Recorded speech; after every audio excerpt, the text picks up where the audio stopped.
Hey guys, welcome to Coaching with Chris. I'm pretty excited. Today I have the number one broker under 30 years old. We're talking about, yes, you can do great business. Age is not a thing, but also I'm just watching the youth come in here and totally dominate. And I love learning from the youth. I think that sometimes there are many of us out there that are like, I know it all. I've been in the business 25, 30 years. And I'm like, so what? You have we can't quit learning, and that's why I love the youth. I love having the youth around me. I love hiring the youth, and I love watching the youth grow. So Shawn, welcome to Coaching with Chris. Thanks for having me, Chris. I'm the youth. I feel like I've only got one more year of the youth, but I love that. Now, can I be honest with you? Like Yeah. when I turned 30, that was the biggest milestone that bothered the living crap out of me. When I turned 40, it didn't bother me. When I turned 50, it didn't bother me. But when I turned 30, there was something said that I wasn't the 20 somethings anymore. I wasn't the young kid at the Christmas. I wasn't the young kid at the table in a business meeting. I was like, now I'm old. But Yeah. maybe this won't affect you. Hopefully not, but I definitely get you're doing well for your age, and I feel like once I get to 30, it'll just be, yeah, you're doing pretty good. So how old were you when you started in mortgage, and like how was this journey that led you up to to today?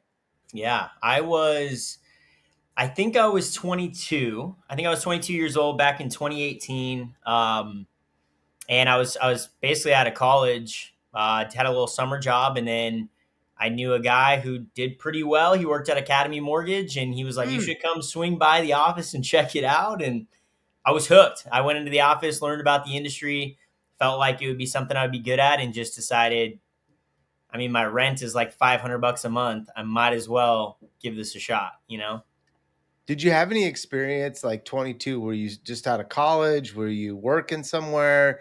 Like what was the common denominator? If I'm going to hire a 22-year-old, what do I look for? How It's do I funny. I find just you? I just had this conversation last week with him, and I'm like, why did you hire me? Like, Mm. why would you hire me? Like, I would never hire me. But I'm a washed up YouTube creator. So back in the day when it wasn't cool to be on YouTube, I was on YouTube. Influencers weren't a thing yet, and so I started that when I was like 12. I was Wow. posting videos on YouTube as like a little video game nerd. And I did that through high school and through college. And I got pretty successful with it. I was making six figures, hundreds of thousands of subscribers, millions of views every month. And this was before it was cool. So like I didn't tell anyone about this. This was just something I was doing in my room by myself. Um, and I did that for a while. And so basically, I don't know. I interviewed with him, and he was like, "It's cool. You do YouTube, and you're good at you're a people person. You're likable. Yeah, let's give you a shot." So I don't know. In today's market, I probably would never have hired myself though. I don't know. I bet you'd hire yourself. So you started in mortgage, started at Academy, and Well, actually, I interviewed at Academy. Was really excited. Got licensed. The day I got licensed, I called him and said, "Hey, I passed my test. I'm really excited." And he goes, "That's awesome. I just got fired. We're gonna go work at this 5-person small little brokerage down the street." And I was like, "What did I just do? Like, I just mm, this is ridiculous." But it ended up being the best thing ever because it was like a trial by fire. So. okay. So you went to go work for the small broker shop, Who's and now a this is massive broker shop. now massive, and this was 2018. This was 2018. So then worked for them. Did you start off as a loan officer right off the bat, or did you? Oh, you did. Cold Straight turkey. straight into it. Was just kind of, here's a list of 10,000 real estate agents. Give them a call. That was the business plan. That was it, pretty much. Uh, Hopefully they didn't say go buy donuts or something, but maybe they did. So then, okay, it's 2018. I'm trying to picture 2008 from 18 to me to try to relate to that. I got kind of a good little vision. So then, when did you transfer out? Did you stay with them this whole time and then decide to open up your own? It Yep. was how did that journey and what was like the thought process that went to your mind? And you're like, I want to have my own. Well, so I started in 2018 and I closed maybe 15 loans in my first 12 months, which incredible looking back at it. And it was great. It really just gave me a taste though, because I would get those checks and go, oh my gosh, like I just made 2 grand or I just made 3 grand. This is crazy. And I just wanted more and more. Um, and the cold calling was not working for me. So I mean, maybe it was working a small amount, but I kind of ditched that. And Okay. I figured my strength is YouTube video content. And again, this is still 2018, 2019. It's getting more popular, but hasn't quite, it's not what it is today. And so I just decided to start doing YouTube lunch and learns. I started reaching out to agents who were doing social media content, whether it was Facebook, Instagram, YouTube. Um, and I was prospecting in ways that nobody was doing. And I can Right. confidently say nobody was doing it because, for example, I landed a big fish where I created a website for him. So, for example, Chris, your thing is coaching with Chris. So I would have bought the domain coachingwithchris.com. Now, this guy's saying was on this episode with Panate. His name was Steve Panate. So I bought the domain on this episode with Panate.com and I sent him the link. And when he opened it, there was a video of me that was like, you clicked my link. I want to work with you. Blah, blah, blah. Here's the reasons why. Here's my sales pitch. Here's my creator. I All this. love it. And it took me forever for him to click that link because he's a big producer. He's doing, probably 30 to 40 buy sides a year. But he clicked that, he saw it, and he goes, let's meet for coffee tomorrow. Met with him, and boom, the rest was history. And just started working with him right away. Got pretty big in production. And when I say big, I mean, I was going from 15 a year to maybe doing 25, 30 a year. And then 2020 hit, did 80 a year, 90 a year. And then, 21, 22, I started doing, I don't even know, I think 100, 140, 150 units a year. So I was getting pretty big. And I mainly just wanted to start my own thing because I wanted to do things differently. I wanted to have a heavy focus on tech. I wanted to have a heavy focus on social media. I wanted the brand, and nothing's wrong with the past company I was with. I'm still really close friends with them and I really like everything that they do. But I wanted to make it in a way that really backed up who I am as a person. And that's why I really started X2 that way. So Hmm. I was with the Caskies the other day, and they just had nothing but amazing things to say about you. I love to hear that. Yeah, I was talking to Joseph. Heard you guys are out on the lake. So you're bringing me back. Before your time, I created a YouTube video. You'll have to go check it out, guys, called Don't Rent from Joe. Don't Rent from Joe. And it was a character. It was more of a commercial. So, like, I didn't get it right. It was commercials, and it was a series of this crazy landlord that was doing everything in the world to block me from helping homeowners buy a home because I was stealing his renters. And like, he duct taped himself to our front door. He did all these things. He showed up with his plunger. He's going to hit us with it. Like, he did all these crazy things. We had a lot of fun with it, but it didn't really take off. And I'm like, YouTube is no good. And I think I was just way before time, like in '08. This is probably '09, I should say. '09, '10-ish, right when the tax rebate came after the kind of the fall of the crash. And now we have these tax rebates, and we're using these tax rebates as as a storyline of we're stealing these landlords as renters and putting them into homes. And so every once in a while I look it up, Shawn, and then I giggle. I'm like, you were way before your time, and this is super funny. And I found the guy, Shawn. I found the guy at Hollywood Video. He was literally working at Hollywood Video, renting out VHS tapes and DVDs, and it was his life. And he currently rented. We'd go pick him up from his apartment and bring him over to the bank and film all this stuff. It was like Wow. nuts, nuts. And it never really worked, but it sure was. It was fun to do.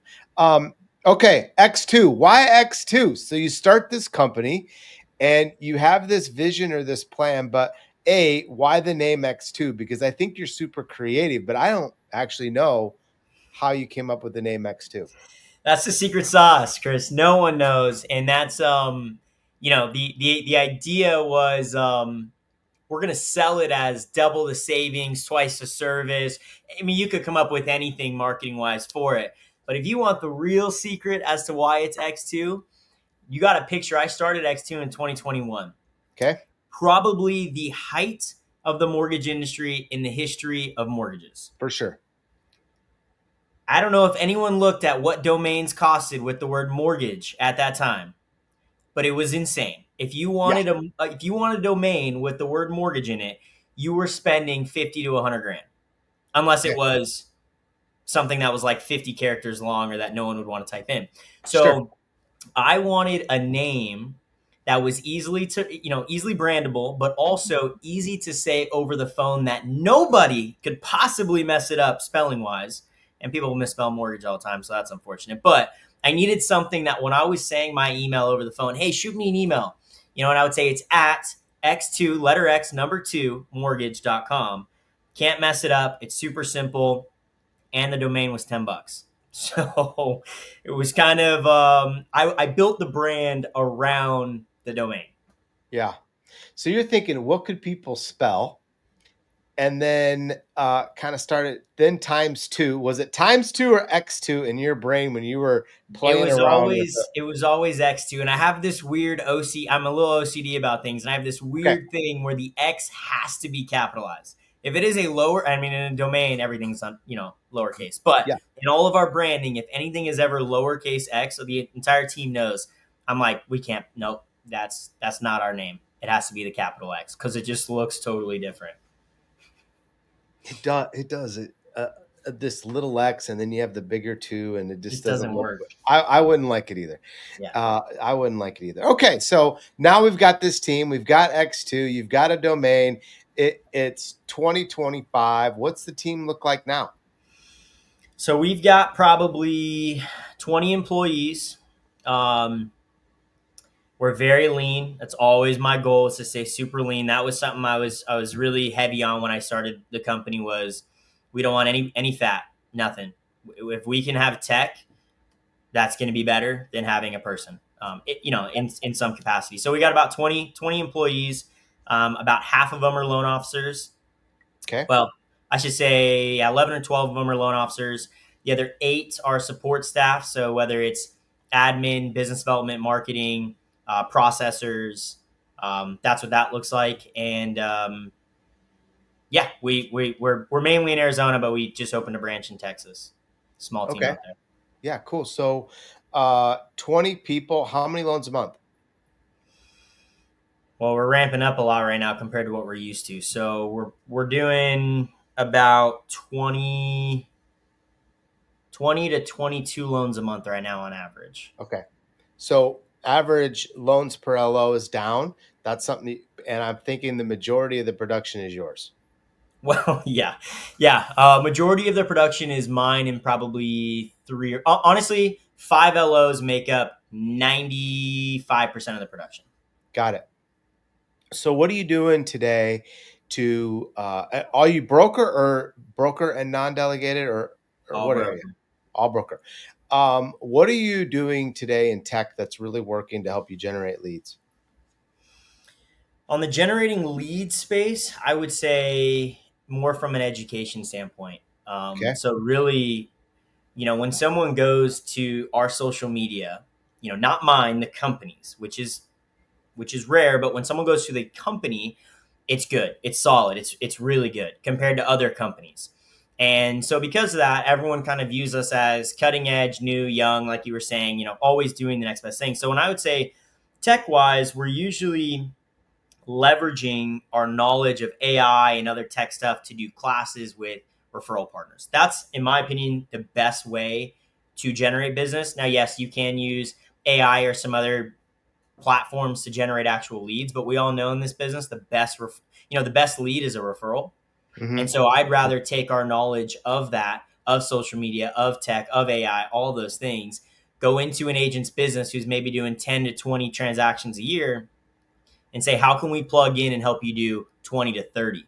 And what can we use with our knowledge of tech and AI and social media to get you there? And in my Yeah. opinion, that's been the best for us. So educational platform and generating leads. Then on the operational side, what kind of tech could you give an old fart like me uh, that you're using that's helping you streamline stuff? Maybe it's in the input of applications. Maybe it's in reading documents. Maybe it's helping out a processor. What are you doing that's new and that's actually working and is worth the money? Well, I'm cheap, Chris, so I like What? everything to be cheap. I don't think you're that cheap. So there's two things. One, if anyone is using the work number right now, just cancel that subscription. It's useless. You don't need Right. it. It's horrible. Those things are 150 a pop. They don't even work half the time. Stop using the work number. Okay, We need time you. out for a second. Do you know what I was spending in work number before I got clued onto this? Um, Let me guess because you've got probably. Tell me how many units you guys do a month right now. And I'm gonna guess like what 200 units a month, 300 a month. Oh, retail. So I Yeah. get it wholesale and because sometimes I got to do Oh, it on the wholesale and I for was thinking QC. retail. It was 300,000.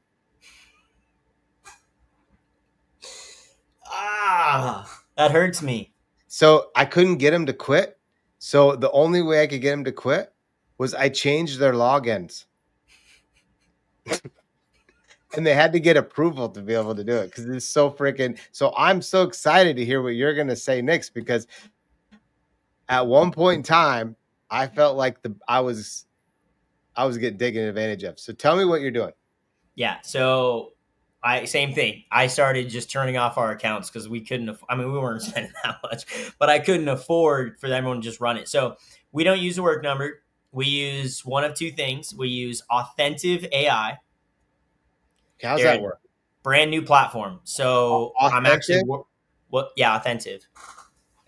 AI. Okay. Dot AI. Yep. And I'm working with the guys who are creating it to make it more streamlined for us. That's a big thing. I've worked with Harish in the Arrive team a ton during their early development ages because I love that stuff. So I'm Mm, working with these guys to try to make it a little more streamlined. It's almost there, but the way it works is the borrower will you'll send them a link, okay. the bar will log in, and as long as their employer is not like a mom and pop, which basically if the work number has it, it'll work. Yep. So what they'll do is they'll log into either their HR platform, whether it's on ADP, Rippling, Paylocity, whoever the company uses. They'll log in, and the system will pull all the data it needs and send it to the LO. You'll get year-end pay stubs, W-2s. You'll get a VOI. Basically, you'll get an auto-generated report, start dates, end dates, things like that, and all that costs like $5. The Hello. borrower doesn't have to track anything down. They just have to log in. You get all their income docs that you need. They're working on assets right now. I'm trying to get them to do that for transaction statements because we all need a transaction statement for the EMD sourcing. So it's like We need to double team this together. So what I'm saying, this will make things a million times easier. So that's what we're using. And then when they're because their system's really new, a more Okay. polished system that's a little more expensive is Truve, TRUV. I think it's like TRUV. Truve Work or something like that. And it's the same exact thing. You will log in, or the borrower will log in, whether it's with their employer or with the payroll company, and it'll pull all the stuff you need. Hmm. And that's $40. So still cheap, $100 cheaper than the work number. Yeah, that's really cool. And plus, you're getting all the same stuff. It's everything that we need. You might be getting even more than what the work number will give you. Oh, you're getting their pay stubs. You're getting their pay stubs and W-2s. So you can then go, well, do I want to submit just the VOI or do I want to submit what does my AUS ask for? Yeah. So that's one thing operations wise. The other thing is we are building, and I know this is getting popular with a lot of big lenders. You can be a one person company and still utilize this. Okay. We are building, and I haven't even launched it to our team yet, so I don't even know about it, but we are launching a chat bot for X2. Now, everyone thinks you need to have this crazy in-depth knowledge of AI to do. No, there's so many resources out there. There's something called, and especially if brokerages or other people are Google based, if their platform is Google based, you can use something called Notebook LM. I think it's like notebook.lm or just Google it. It's a Google product. But basically it's meant for people studying. So studying in classes or whatever. But the way we use it or the way we're building it out is we are uploading every possible guideline or resource database that we would need in the mortgage world and the system will only pull data from what we give it. It will not go on Google. It will not go and search elsewhere for Well, information. it's different than Mortgage Guru, but you're Yes, feeding it because we are Mortgage feeding Guru, it. We yeah. have like 40 PDFs in there right now. It's, Fannie, Freddie, all the main guidelines, any investors we work with, their guidelines, So all anything my in there. guidelines are in there. Yes. So when I screw up, you're like, Chris. Yeah, we just chat it right there, and it's great because so many times we'll hit a problem on a loan, and I'll have a loan officer or a processor or someone be like, "This is what it is," and I'm like, "Okay, show me the guidelines. Let's look at it." And they're like, they'll screenshot like Chat GPT, and I'm like, that's not guidelines. And they're like, well, chat's searching the way. I'm like, I don't care. They're searching blog posts from people writing blogs for Rocket Mortgage who live in India. Like, they're not reading guidelines. Like, we Right. need to know guidelines. So we're using that to help operations streamline a lot of it because the information it spits out is straight from guides. Yeah. And you fed it. So And we fed it's it. not like, yeah, that's what I mean. This is like everybody could just hang up right now and go, thank you, Shawn. Everybody send Shawn a check of everything that he just shared with you. He'll take it. He's a YouTuber. He'll take it. Yeah. This is pretty cool. Um, where do you think AI will take you in the next 3 to 4 years? You and X2? Um, it's when it first came out, I was like everyone else. It's useless. We don't want it. We don't need it. We've adopted it more and more. I think, and a lot of people, especially I think the older folks in our industry, think it's going to replace us, and nothing will replace us. Our jobs are too complicated. And anytime you feel mega stressed out, just know that that's why you get paid to do what you do. That's right. So whenever you're like, I hate this. This is so challenging. It's like, congrats, that's good job security. But I think AI will take us to a point where we can bring loan officers or processors up to speed much quicker, and we Yeah. can give them training tools where, I mean, Chris, you've been in the industry way longer than me, so but like, I would be curious to see what you think, how many years on average it takes someone to go from brand new, leaving you for $1 to solid and a good, employee who's like, hey, I really trust this person. I mean, I don't know. I would guess it takes 7 to 10 years. It takes a long time or it just takes, let me rephrase. It takes a lot of hours. Like the ones that take, so you're like, man, how long have you been in the business? And they tell you, and and in your facial expression wears, man, you're still dumb. And they didn't put the time in, and you put the time in. So you accelerated your learning path. When I first started, I accelerated my learning path, and in a year and a half went on my own and uh, opened up Journey. But you accelerated your learning path. If you don't accelerate your learning path in mortgage, you will get left behind, and it will take you years and years and years. And yes, I think you're right. I think AI is going to accelerate that piece to where maybe we don't need to put as much time in. But look at the time you're putting into tech to be able to not only help others, but to help the team to be able to grow X2 to its to whatever your dreams are, which I'm kind of excited. I guess I have to ask that question next, but I feel like you're right. I feel like it does accelerate the learning path. The big thing with the learning path that I like is when I got started, the best thing I could do to learn guidelines is I would pull up Fannie Mae guides and I would control F, right? I would find something in the guides.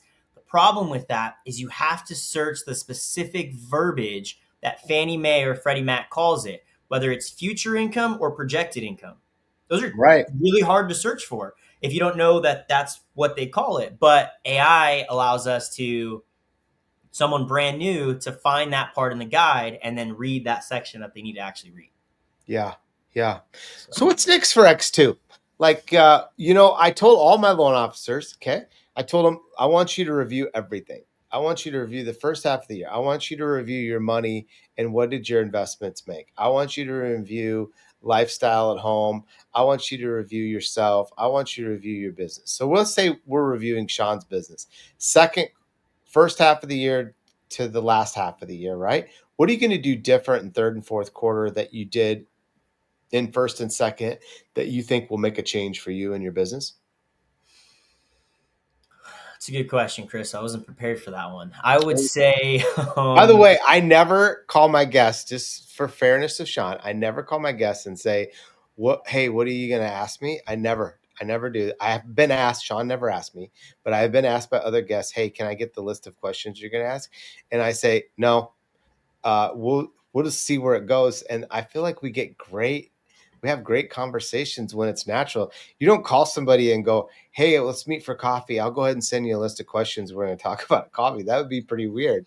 But yeah, I mean, third and fourth quarter, I think it's healthy to be able to go back and say, okay, what did I do good and what did I do bad? But then these are some things that I really, really want to implement. What do you think they are? yeah. So it's funny. I was out when I saw you. I think end of or summer of last year, end of last year. I can't remember when I came out. Yeah. Um, and I got super motivated from that. And I know I told you that, but I loved going out there. And so I printed out a 5-year plan. It's on my board. I walk in every day and I see it, and I see what my goals are, and I know what I need to do to hit those. And so technically this year, 2025, our goal was to do 75 million as a company and have 5 dedicated LOs. And I consider a dedicated LO as doing about 10 million a year. Okay. That's a real LO in our market. Um, and so we've already, well, I shouldn't say we've already hit that, but we're on pace to smash that. We'll probably do about 105 million this year, and we Awesome. already have our 5 dedicated LOs. So I spent I I spent a lot of time after I went out there to really make sure I set myself up to hit those. And so I think the second half of the year, I'm going to really double down on helping develop the team, because I've always been, I know I'm going to close 10 units a month in my sleep. Like, I don't have to prospect, and I'll probably hit that. I still do prospect. I still want to grow. I want to I want to be closing twice as much as what I'm doing right now. But I know that if I can help develop those around me and I can get them, one extra loan a month, that times 5 is going to be far more than what I could personally do in the course of a year. So if I can build up their foundation a little bit more, that will alleviate pressure, honestly, but that will allow me to then go focus on my business after we kind of build more of a foundation. So I think the second half of the year, because I know we're going to smash our goal this year, I'm going to really focus on the things that I might not reap the benefits of for a while. So going to be doing a lot of things with our team to get them from, a lot more coaching, really, because I lack that a little bit because I am so busy myself. So Yeah. So do you coach your team once a week, or do you need to implement that? yeah, we do a Monday meeting, and that was a big thing with starting X2 that I really wanted to do. Not to say I didn't have support at my last company. I had tons of support. I could walk into anyone's office and talk to anyone, but that's different than structured support. And so I check in every Monday. We have our Monday meetings at 4 p.m. and I check in with everyone. I give them company updates, program updates, maybe what they should be doing marketing wise that week. And I also check in with what they did, what they did last week. Some of them are on the greatness tracker. So I'll check in with their metrics. But yeah, so every week we definitely check in for sure. Cool, cool. Yeah, meetings are different than coaching. It's the thing that probably changed me is a little bit of that accountability. You talk about the greatness tracker. You got the 5-year vision out there. If you want that 5-year vision, just DM me. I'll send it to you. I love that. Is it laminated, or do you just have it posted No, outside? no, it's just printed, Okay. push pin. Yeah, I'm OCD. In fact, for my birthday, someone bought me a custom laminating machine. Uh, and Joe did, and I'm excited to use it. She just used it the other day, and they turned out literally perfect. So that's how weird I am, Sean, by the way. If I had a laminating machine, I would do it, but I don't have one. Okay. And I'm like, I'm not going to go run Now I this. gotta send you one. Now you just keep me up to send you one. So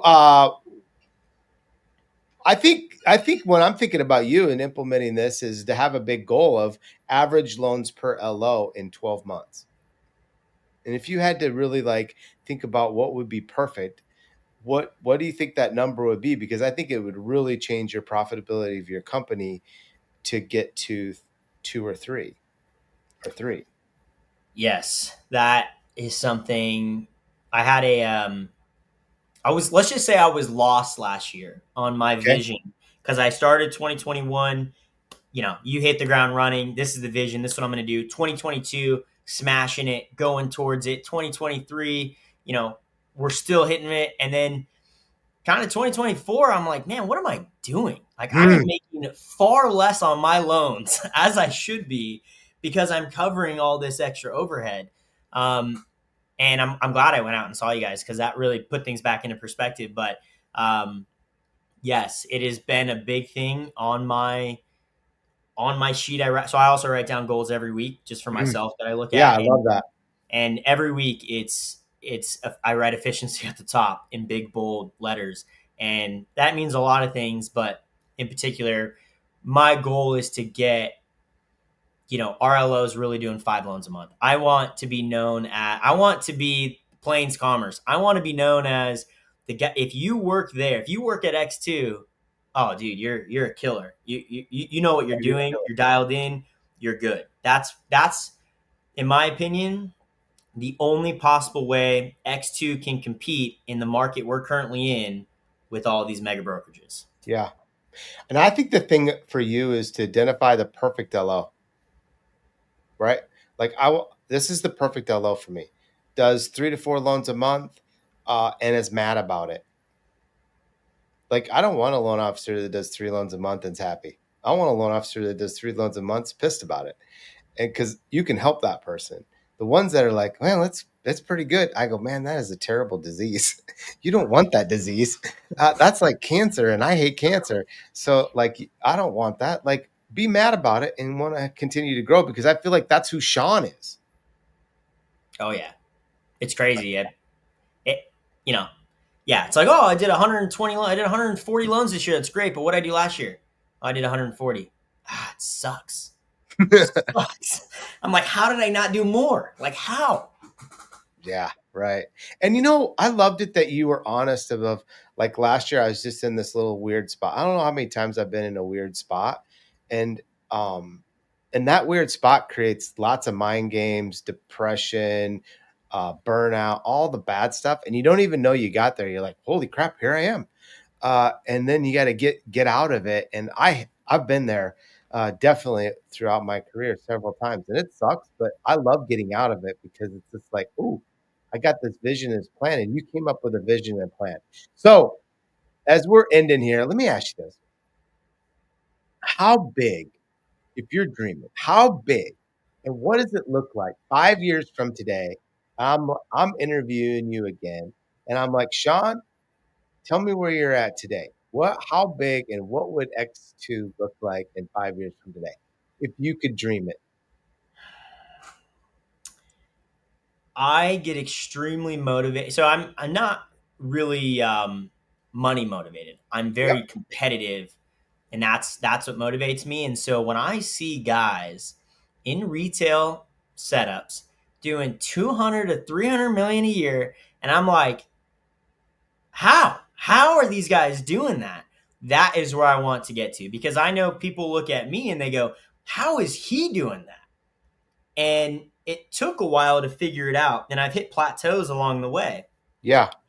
My goal, or where I really want us to be as a company, is I want almost every LO for people to look at them and go, how do they get to where they are? And numbers wise, for me, I mean, it's on my board. I mean, 300 million is a goal by 2027, and 400 million is 2028. That's our production goals. But the difference is, I don't want to be a mega brokerage with 1,000 LOs, and that's how we get to that number. What I want to be is a very efficient company with the right people. And I don't know exactly. I think I have it Well, you on know what there. I think would be a good goal? Hmm. I was just doing some math here. I think your loan size might even be higher, but let's say you did 100 million with 33 LOs averaging 4 loans a piece at 400,000. That would be a hell of a business in 5 years. That's at 100 million. So if you did, so let's say you did 500 million, right? 500 Okay. million divided by 12 months is 41. I'm talking loans. I screwed that up. Divided by 450. Yeah, 100 loans a month.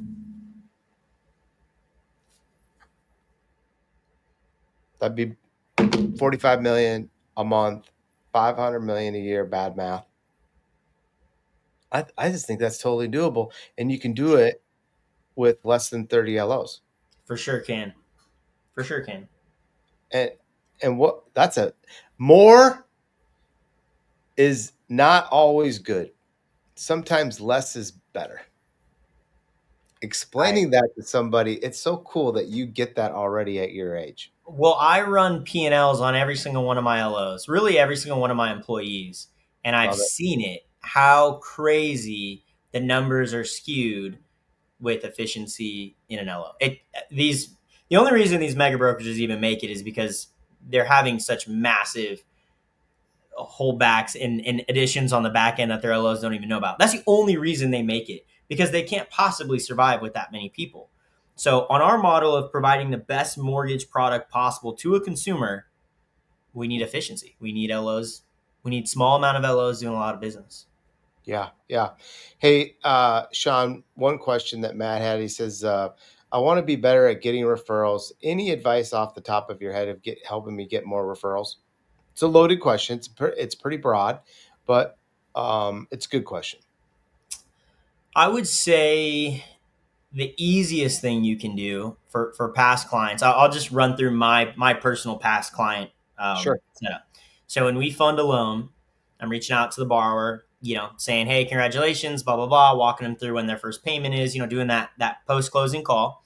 I'm also asking them what t-shirt size they are, and I Okay. send them X2 Mortgage T-shirts. I think I have some in here. I send them X2 Mortgage T-shirts, and we, as everyone knows, when you get a T-shirt, like, you wear it all the time, and you have it for, like, I have T-shirts that I've had for like 5 years. So I'll send them a T-shirt. They get a T-shirt, and they always just reminded of me and the brand. And then I log their birthday into my CRM, and so every time their birthday comes up after that, they're getting a handwritten note from me, usually a $5 Starbucks gift card, maybe a scratcher, something like that. Okay. Staying top of mind that way. And it's gotten to a point where I've closed a lot of loans where I don't have the bandwidth to write those cards, so I have one of our admin assistants write those. But they're getting handwritten birthday cards. I'm also sending handwritten birthday cards to referral agents. And the biggest thing with that is when my borrowers have a birthday, whoever referred me the transaction, I am automatically touching base with them saying, "Hey, this person's birthday is in a week. I recommend writing a birthday card." Hmm. And that does so much more than anyone can think of, because yes, I'm prospecting my past client to get referrals, but also that real estate agent is going, "Dang, when I send a deal to Shawn, I get notified when their birthday is so I can reach out and get referrals as well. Other loan officers aren't doing that. I need to be No. sending all my business to Shawn."